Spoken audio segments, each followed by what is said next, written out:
So let's just take a moment and start to think about how we are going to build out the ultimate gratitude practice, meaning the most effective gratitude practice for us to do because of all the many positive effects that an effective gratitude practice can have if it's the proper one. It's very clear that receiving gratitude is powerful, but it's also very clear that waiting around to receive that gratitude is an impractical approach. Now, there are methods that have been developed by my colleague at Stanford, Kelly McGonigal, and others that actually have developed things for the workplace, for school, for coworkers and students to write out particular worksheets related to, what they're thankful for from others and exchange them. And so those are very useful practices. I don't want to take anything away from the important work that Kelly and others have done.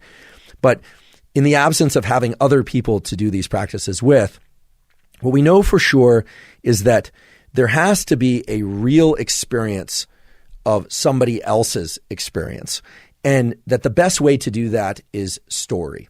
So in thinking about how to build out an effective gratitude practice, it's very worthwhile, I believe, to find someone's narrative that's powerful for you. In many ways to think about this is it's got to be a story that inspires you because of the, for lack of a better phrase, the beauty of the human spirit or the ability of humans to help other humans.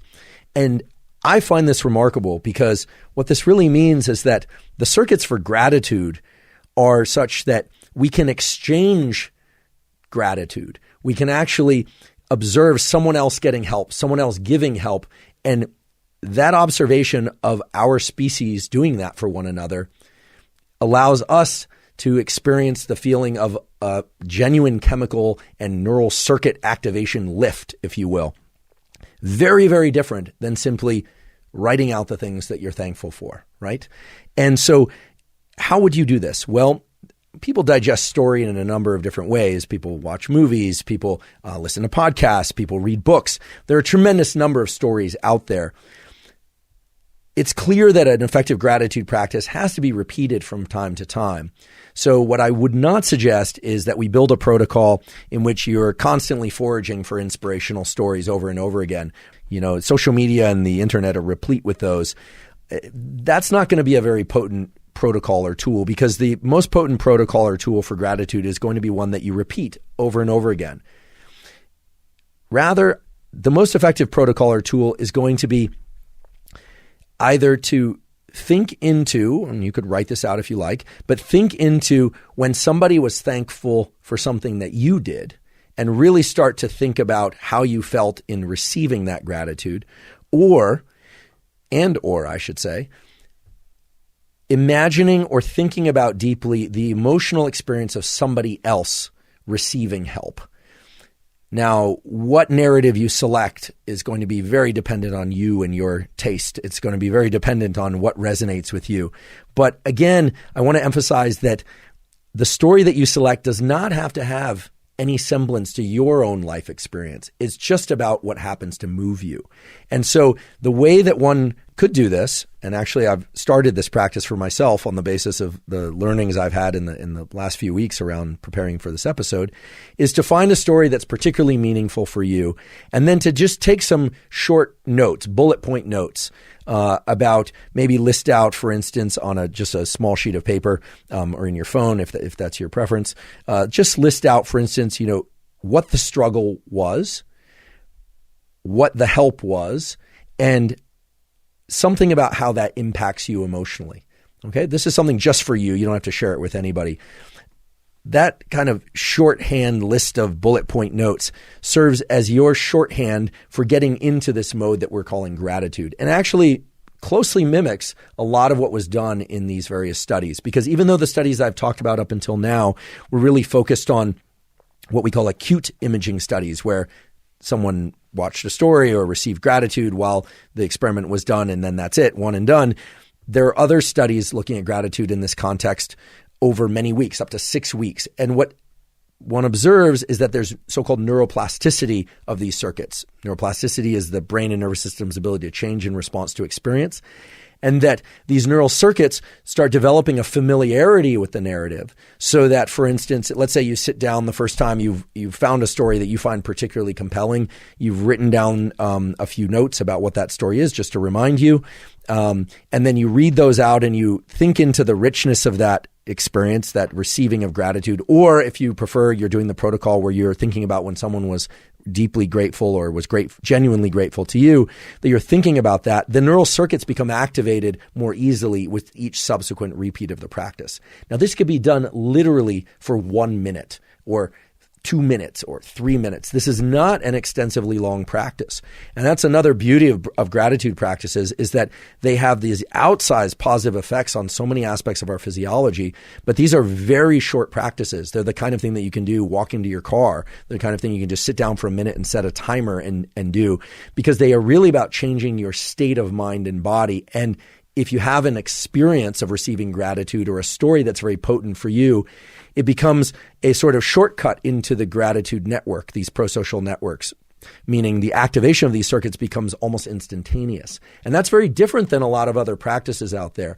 I'm not aware of any meditation practices, for instance, that you can do only a few times, and then within a week or so, you just have to do them for 1 minute. You immediately drop into the kind of optimal state that meditation practice is designed to create. There are some shorter meditation practices that are very potent and very effective like that. But gratitude and the circuits associated with it appear to be especially plastic, meaning especially prone to being able to be triggered, in the good sense of the word triggered, just by simply reminding yourself of this particular narrative. Now, there's another very clear and positive effect of using this narrative or story-based approach to a gratitude practice. And that's what story does for our physiology. Now, earlier in the episode, I mentioned this really incredible study in which listening to a story coordinated the heart rates of different individuals and literally changed the way that their heart was beating. The title of this study is Conscious Processing of Narrative Stimuli Synchronizes Heart Rate Between Individuals. The first author is Perez, again, published in Cell Reports, Cell Press Journal, excellent journal. And it's a really elegant study. They looked at instantaneous heart rate. They use electrocardiogram to do that, which is simply a way to look at heartbeats with very fine precision. They also looked at the breathing of subjects as they listened to these stories. Some of you may know that breathing and heart rate are actually linked to one another in a really interesting way. The simple way to put it is that when you inhale, your heart rate speeds up a little bit. And when you exhale, your heart rate slows down. And this is because of the movement of the diaphragm in your thoracic cavity. And the physicians and medical types call this respiratory sinus arrhythmia. There's a mechanism there we could get into, but I don't want to distract us from the main theme here. So just remember, when you inhale, your heart rate speeds up. And when you exhale, your heart rate slows down. They looked at breathing. They looked at heart rate in different individuals. And listening to a story produced very consistent gaps between the heart rates of the people who were listening. Different individuals in the study who were not located in the same place when they listened to the story, listening to the story on different times, different days entirely, had very similar heartbeat patterns listening to this story. What this means for your gratitude practice is that having a story that you can return to over and over again, even if it's not the entire story, you're just using the shorthand bullet point version of your story, will create a perceptible and real shift in your heartbeat and in your breathing. And actually, that's been demonstrated over and over now, that an effective gratitude practice is one that can rapidly shift not just the activation of these circuits in your brain for prosocial behaviors, but also activation of particular circuits in your heart and in your lungs and the other organs of your body, such that you can get into a reproducible state of gratitude each time.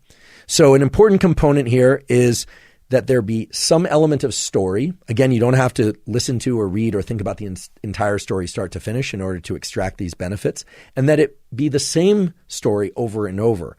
And as a consequence, that's going to shift your physiology into presumably a more relaxed state, because typically that's the one that's associated with gratitude.